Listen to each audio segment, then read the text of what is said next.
Talvez você tenha recebido esse vídeo aqui de algum conhecido ou de algum irmão ou de alguma irmã amada.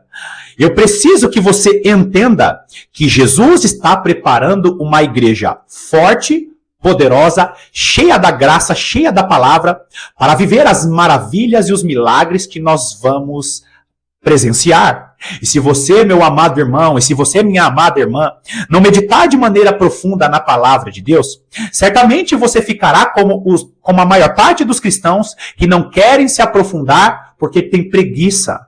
O que Deus tem para a sua igreja dos próximos anos, talvez dos próximos meses, é uma água fresca que vai saciar a sua sede, que vai saciar as suas necessidades, e essa água fresca te levará a viver o que você jamais viveu. Essas igrejas que ficam ensinando coisas a respeito de motivações, a respeito de prosperidade, um evangelho falso, em breve elas vão cair e não vão existir mais.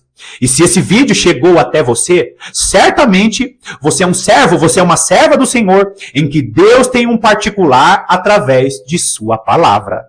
Eu sugiro, meu amado irmão, eu sugiro, minha amada irmã, que você fique até o final do vídeo, para você compreender meditações profundas da palavra de Deus, porque é isso que vai te tornar um recipiente habilitado para receber a graça que está reservada a você. Seja muito bem-vindo a mais essa meditação do canal A Lâmpada para os Meus Pés.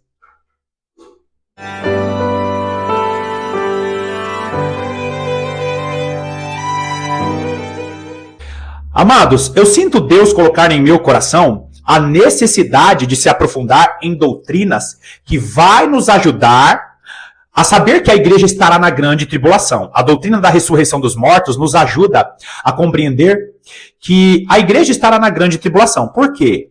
Porque Deus está estabelecendo um povo para ser usado com poder e graça.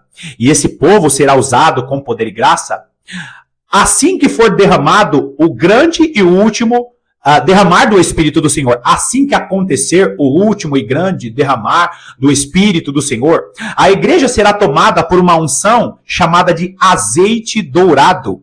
O azeite dourado é uma unção especial para os últimos dias, porque se não for essa capacitação, a igreja não sobreviverá às coisas que vão acontecer nesse mundo. E se você é uma pessoa que está me assistindo aqui, por mais graduado ou graduada que você seja, ou por mais simples que você seja, não importa.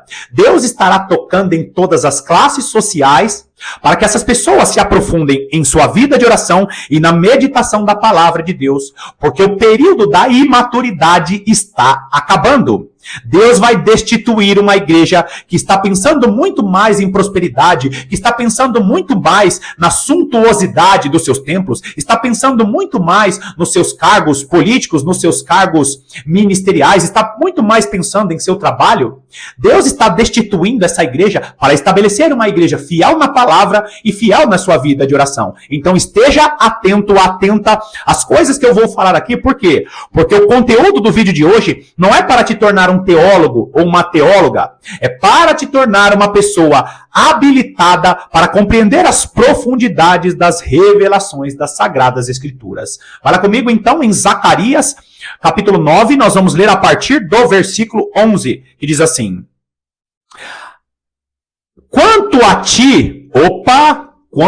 ti, peraí, o que Zacarias estava falando? Zacarias primeiro estava falando com o Israel da época dele, estava falando primeiro com Jerusalém, ele começa profetizando para o Israel da época dele, e ele vira a direção da profecia para um outro grupo de pessoas. O versículo estava dizendo o quê? Que ele destruiria os carros de Efraim e os cavalos de Jerusalém. Começa a falar o quê? A respeito de uma restauração de Jerusalém. Muitos não acreditam, só que esse texto é mais um dos textos que mostra que Deus estará promovendo uma restauração sobre todas as nações, só que o versículo 11 está dizendo assim: agora eu vou falar com vocês. Com vocês quem? Quanto a ti, Sião, por causa do sangue da tua aliança, tirei os teus cativos da cova, em que não havia água. peraí, o que está acontecendo aqui? Primeiro, ele fala com o Israel da época dele, ele fala sobre a restauração que vai acontecer em Jerusalém, só que ele diz assim, só que tem uma restauração maior. Tem algo muito maior. Por quê? Porque a antiga aliança foi estabelecida no Monte Sinai. A nova aliança está sendo estabelecida no Monte Sião. O Monte Sião é o monte de referência para falar a respeito do povo da nova aliança. E aí quando o profeta Zacarias ele fala assim, por causa do sangue da tua aliança, tirei os teus cativos, o que ele estava dizendo? Existe um sangue que vai ser derramado na nova aliança? Para que é esse sangue? Esse sangue é para tirar os teus cativos da cova.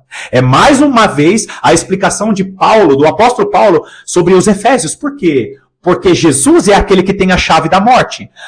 No vídeo anterior eu falei a respeito de que o maior principado que existe é a morte. E aí, queridos, quando nós olhamos que esse principado é insaciável, nós fomos remidos da morte, da condenação eterna. Por quê? Porque Jesus Cristo ele morre na cruz do Calvário. Agora olha que lindo isso. Foi derramado o sangue da nova aliança. E por causa do derramar do sangue da nova aliança, nós não seremos mais direcionados para essa cova. Que cova é essa? É o Sheol, é o mundo dos mortos. Por quê? Porque as portas do inferno não prevalecerão contra a igreja. E quando Jesus fala isso para o apóstolo Pedro, que as portas do inferno não prevalecerão contra a igreja, não é a respeito da igreja na grande tribulação, não é a respeito dos conflitos espirituais que nós temos tido. Aliás, muitas pessoas usam o texto de as portas do inferno não prevalecerão contra a igreja, dizendo que a igreja não passará pela grande tribulação, dizendo que a igreja não pode sofrer opressão. Por quê? Porque as portas do inferno não prevalecerão contra a igreja. Esse texto não pode ser usado a respeito das perseguições que nós sofremos. Por quê? Porque quando Jesus fala isso para Pedro, as portas do inferno não prevalecerão contra a igreja, o que ele estava dizendo? Que as portas do mundo dos mortos não podem reter a igreja. Jesus estava falando para Pedro sobre o quê? Sobre a salvação eterna. Nós não sofreremos o dano da segunda morte. É por isso que nós vemos às vezes, nós acompanhamos às vezes, pregações dizendo o seguinte, não, porque o novo presidente será um presidente conservador, porque as portas do inferno não prevalecerão contra a igreja. Outros nós ouvimos dizendo assim, não, a igreja não estará na grande tribulação, por quê? Porque as portas do inferno não podem prevalecer contra a igreja. Só que não é isso. Quando ele diz as portas do inferno não prevalecerão contra a igreja, o que ele estava dizendo? Ele estava dizendo o quê? A porta do mundo dos mortos, a porta dos mundos inferiores não podem reter a igreja lá. Por quê? Porque quando nós ressuscitarmos, nós teremos a salvação eterna. Ou seja, a morte imperou, a morte reinou até a vinda de Cristo. Cristo veio, ele tem a chave da vida e da morte, agora as portas do inferno não prevalecerão contra a igreja. Esse versículo que você está vendo aí está dizendo o quê? Que por causa do sacrifício de Jesus, por causa do sangue derramado por Jesus, tirei os teus cativos da cova, em que não havia água, em que não havia o quê? Não havia refrigério. Lembra de Rico e Lázaro?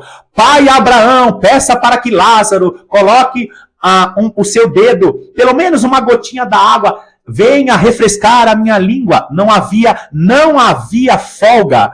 A cova era uma cova de condenação eterna. E aí Jesus Cristo vem e nos livra dessa condenação que nos levaria para a cova. Agora, queridos, olha o versículo 12. Voltai à fortaleza, ó presos de esperança.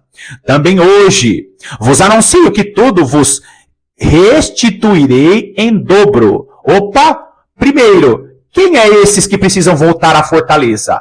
Aqueles que fazem parte de Sião. Qual que é a nossa fortaleza? É Jesus Cristo, aquele que é a pedra angular. Nós precisamos voltar à esperança da ressurreição dos mortos. Por quê? Porque ressurreição dos mortos é esperança. Você lembra no primeiro vídeo que Paulo estava fazendo aquela defesa, Atos dos Apóstolos, se eu não me engano, capítulo 23, versículo 20, ele está fazendo ali uma defesa e ele começa a falar sobre a ressurreição dos mortos e tem ali um conflito entre saduceus e fariseus. Queridos, Ressurreição dos mortos é a esperança. Ele fala, estou sendo julgado a respeito da esperança que é a ressurreição dos mortos. Por quê? Porque nós não temos que ficar falando sobre arrebatamento. Arrebatamento é um momento curto, é um rapto de um encontro de Jesus com a igreja, porque o maior benefício que nós receberemos quando Jesus Cristo voltar não é o arrebatamento. O maior benefício é a ressurreição dos mortos. Você sabe por que existe conflitos entre a volta de Jesus antes e depois da grande tribulação? Porque a maior parte dos cristãos só ficam falando de arrebatamento, arrebatamento, arrebatamento. Só que na lei, nos salmos e nos profetas, não cita o arrebatamento. Sabe por quê? Porque o que é mais importante não é o arrebatamento. O que é mais importante é a ressurreição dos mortos. Por quê? Porque se você recebeu o benefício da ressurreição dos mortos, você tem o quê? A salvação eterna. Entende a profundidade desse ensino? Se você entende a ressurreição dos mortos, você entende que o quê? Que a igreja estará na grande tribulação. Agora, que associação eu estou fazendo? Continua lendo o texto. Amados irmãos, eu amo a palavra de Deus. Versículo 13. Porque para mim curvei Judá. Olha só, presta atenção nisso. Ele justifica os versículos anteriores dizendo o quê? Porque. Essa palavra porque conecta o que eu falei anteriormente. Essa palavra porque conecta a salvação e nós somos livres da cova. Lembra que eu acabei de falar que nós somos livres, libertos da cova? Só que olha o que ele continua dizendo. Porque para mim curvei Judá como um arco e o enchi de Efraim. Suscitarei os teus filhos, ó Sião, contra os teus filhos, ó Grécia, e te porei, ó Sião, como a espada de um valente. Eu não tenho tempo para explicar tudo isso, mas eu vou tentar. Primeiro ele diz assim, por quê? Por que o quê? Conecte os versículos anteriores. Segundo ele diz o quê? Curvei Judá como um arco e o enchi de Efraim. Queridos, quem é Judá? Reino do Sul. Quem é Efraim? Reino do Norte. Agora, se você conhece a história de Israel, você sabe muito bem que para esse contexto do profeta Zacarias, isso seria impossível. O que ele está dizendo? Ele está dizendo o seguinte, que Judá é uma espécie de arco e que Efraim é a lança. Por quê? Porque você pega o chamado arco Judá e você lança Efraim. O que é isso, irmão Paulo? O ensino das duas casas de Israel. Quem não conhece o ensino das duas casas de Israel está dormindo para essas discussões sobre pré- e pós-tribulacionismo. A igreja estará na grande tribulação? Por quê? Porque essa é a igreja que será remida da morte. E nós seremos remidos da morte quando Jesus voltar. E quando Jesus voltar, não tem dois momentos de vinda e arrebatamento e ressurreição, porque tudo acontece ao mesmo tempo. E só conhece isso quem sabe o que o profeta Zacarias está dizendo aqui. O que o profeta Zacarias está dizendo aqui? Eu vou pegar tudo aquilo que eu ensinei para os judeus, para Judá, e vou usar tudo aquilo que eu ensinei para os judeus e vou lançar Efraim, os gentios. Eu já falei sobre o ensino das duas casas de Israel. Judá e Efraim são as duas testemunhas de Apocalipse capítulo 11. É por isso que não existe teologia para o final dos tempos sem conectar a lei, os salmos e os profetas com o Novo Testamento. É como se o texto estivesse dizendo, eu vou pegar Judá e vou o quê? Vou pegar a base que é Judá, é o arco. Judá é aquilo que lança. Judá é aquilo que vem primeiro. O arco, sem arco não tem lança. Aí você pega a base, você pega o arco, agora você lança Efraim. Efraim é a flecha. Irmão Paulo, por que Efraim é a flecha? Porque a maior parte dos cristãos hoje são Efraim, são gentios. Você lembra que o reino de Judá representa nas duas testemunhas judeus e que o reino de Efraim representa gentios? Se você não conhecer o ensino das duas casas de Israel, você não entende a profundidade do texto. Agora presta atenção. Judá e Efraim serão como arco e flecha na grande tribulação. Por que, irmão Paulo, será na grande tribulação? Aonde o texto está nos dizendo? Eu acabei de falar para você sobre aqueles que seriam remidos da morte. Quando que nós viveremos isso? Quando Jesus voltar. É por isso que o versículo diz assim, porque para mim curvei Judá como um arco e enchi-o de Efraim. Esse texto está falando de momentos antes da volta de Jesus, antes de se completar a remissão dessa cova, porque quando Jesus Cristo voltar, nós seremos remidos de maneira completa.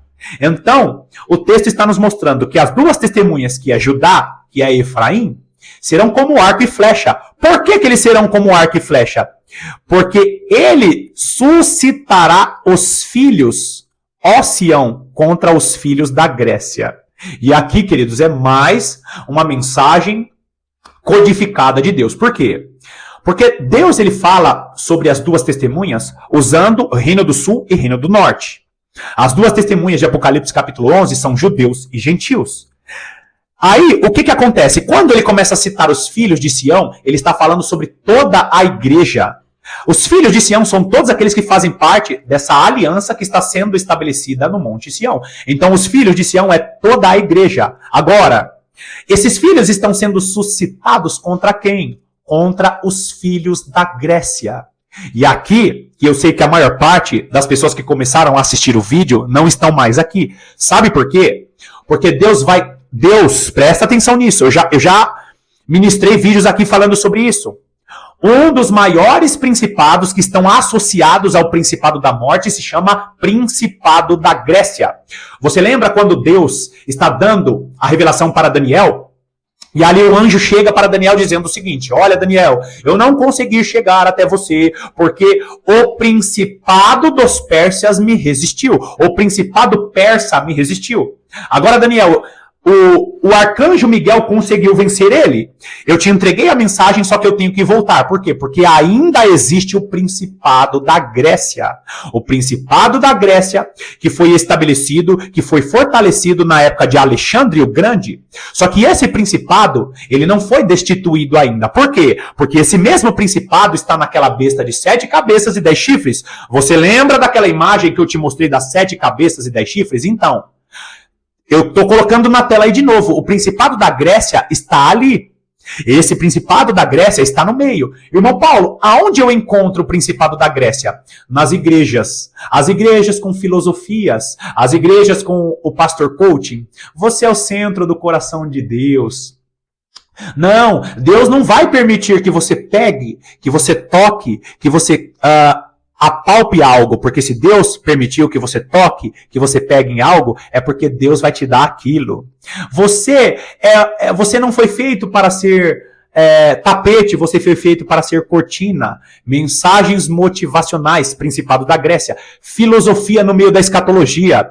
Tudo que está escrito em Isaías é simbólico. Você sabia que existem muitos pastores piedosos que simbolizam o reino milenar? Principado da Grécia. Filosofia. O principado que foi estabelecido desde a época de Alexandre o Grande é o principado que inspira a escatologia reformada. Ah, irmão Paulo, eu não acredito nisso. Então continue simbolizando as coisas para os últimos dias. Quando você simboliza o reino milenar, quando você simboliza os detalhes do reino milenar, sabe o que você está fazendo? Contribuindo para a teologia do Principado da Grécia, que simboliza tudo, que tudo é filosofia, que tudo é simbólico. Por quê? Porque quando você simboliza, as revelações não têm explicação. Você vai ver pessoas dizendo que a descrição do reino milenar sobre os idosos que vão estar no reino milenar, sobre aqueles que vão chegar à maioridade aos 100 anos, vão dizer que tudo aquilo é simbólico. Vão tentar simbolizar Ezequiel capítulo 40 até o 48. Não, aquilo ali é simbólico. Aquele templo feito é simbólico. Essas pessoas estão contribuindo para quê? Para simbologias, para aquilo que os gregos antigos fariam. O principado da Grécia, em um determinado momento, será vencido por quem? Por causa da unção sobre os filhos de Sião. Para você entender melhor, olha o versículo dizendo: ó Sião, suscitarei a teus filhos, ó Sião, contra os teus filhos, ó Grécia, e te porei, ó Sião, como a espada de um valente. Agora, pergunto eu, como os filhos de Sião podem vencer os filhos da Grécia? Podem vencer essa teologia coaching, essa teologia do simbolismo, essa teologia que quer colocar princípios da Grécia na escatologia? Como que vai vencer? O final do versículo explica.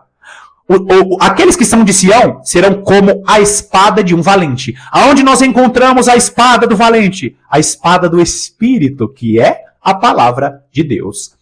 Amados irmãos, Deus está restaurando toda a escatologia. E nós precisamos ter a consciência que as duas testemunhas são judeus e gentios. que serão levantados para os últimos dias. Essas duas testemunhas terão novamente a esperança da ressurreição dos mortos. Por quê? Porque é na vinda de Jesus que as duas testemunhas vão receber essa ressurreição dos mortos. Aonde eu encontro isso mais, irmão Paulo, para não parecer um texto isolado?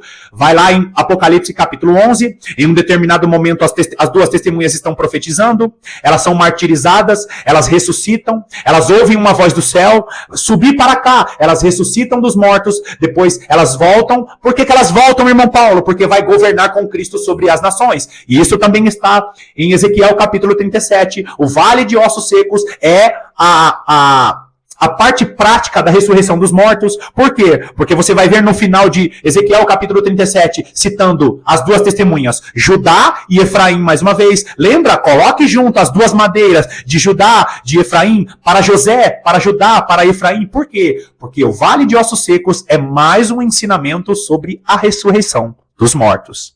Amados irmãos, daria para eu falar muito mais coisas aqui, mas se você não deixar de acreditar nessa teologia estabelecida pelo Principado da Grécia, que ainda não foi destituído, Principado de simbologias, não é simbólico.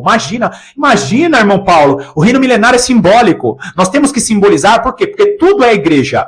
Nós temos que acreditar nas nações no reino milenar. Por quê? Porque a igreja não reina sobre a igreja. O único rei dos reis é Jesus Cristo. Nós seremos reis e sacerdotes sobre as nações. Nós estaremos vivendo o quê? Os benefícios da ressurreição dos mortos. O sacerdócio eterno, segundo a ordem de Melquisedeque, é o que a igreja está vivendo, as primícias daqueles que morreram e ressuscitaram para a vida eterna. É um sacerdócio de uma conexão extraordinária da humanidade com o Deus Criador de todas as coisas.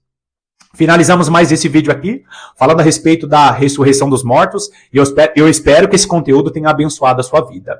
Se você foi abençoado por esse conteúdo, ou se você tem algum acréscimo, escreva aqui nos comentários, faça as interações necessárias, e por favor, queridos, interações nos ajudam a promover os vídeos e também a promover este trabalho importante aqui do canal. Que Deus te abençoe poderosamente, e eu estarei aqui te aguardando para as próximas meditações.